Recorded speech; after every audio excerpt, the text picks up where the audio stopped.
Felicia Jurnal Indonesia menerbitkan ilmu pengetahuan terkemuka.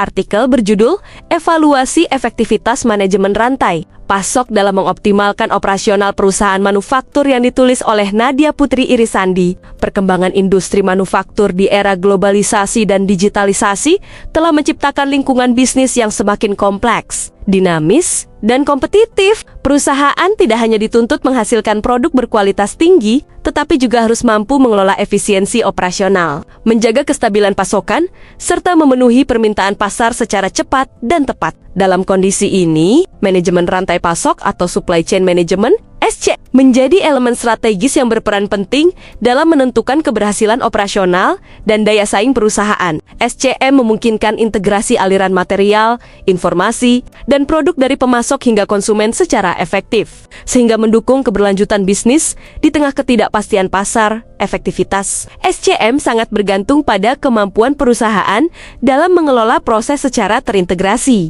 baik secara internal maupun eksternal. Integrasi internal mencakup koordinasi antar fungsi seperti perencanaan produksi, pengadaan bahan baku, manajemen persediaan, hingga distribusi. Sementara itu, integrasi eksternal melibatkan hubungan strategis dengan pemasok, distributor, dan mitra logistik. Koordinasi yang baik antar pihak ini memungkinkan aliran informasi yang akurat dan cepat, sehingga perusahaan dapat mengambil keputusan yang tepat dalam menghadapi perubahan permintaan dan potensi gangguan operasional.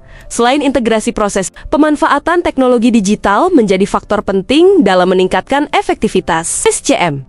Penggunaan sistem seperti Enterprise Resource Planning (ERP), manajemen persediaan otomatis, serta analitik prediktif memungkinkan perusahaan memantau aliran rantai pasok secara real-time. Dengan visibilitas yang tinggi, perusahaan dapat mengidentifikasi potensi hambatan lebih awal, meningkatkan akurasi perencanaan produksi, serta mempercepat pengambilan keputusan berbasis data. Digitalisasi ini tidak hanya meningkatkan efisiensi operasional, tetapi juga memperkuat kemampuan adaptasi perusahaan terhadap dinamika pasar yang terus berubah. Dalam praktiknya, efektivitas SCM dapat diukur melalui berbagai indikator kinerja seperti produktivitas, tingkat persediaan, lead time, ketepatan pengiriman, kualitas produk, dan kepuasan pelanggan. Perusahaan yang mampu mengelola indikator-indikator tersebut secara optimal cenderung memiliki kinerja operasional yang lebih stabil dan efisien. Selain itu, aliran material dan informasi yang lancar juga mendukung peningkatan kualitas layanan, serta memperkuat hubungan dengan pelanggan, sehingga memberikan dampak positif terhadap daya saing perusahaan di pasar secara keseluruhan. Manajemen rantai pasok yang efektif merupakan faktor kunci dalam mengoptimalkan kinerja operasional perusahaan manufaktur. Demikian video ulasan hari ini. Jika video ini bermanfaat, silahkan bagikan dan berikan tanggapan Anda di kolom komentar. Terima kasih sudah menonton, sampai jumpa di ulasan Felicia Jurnal berikutnya.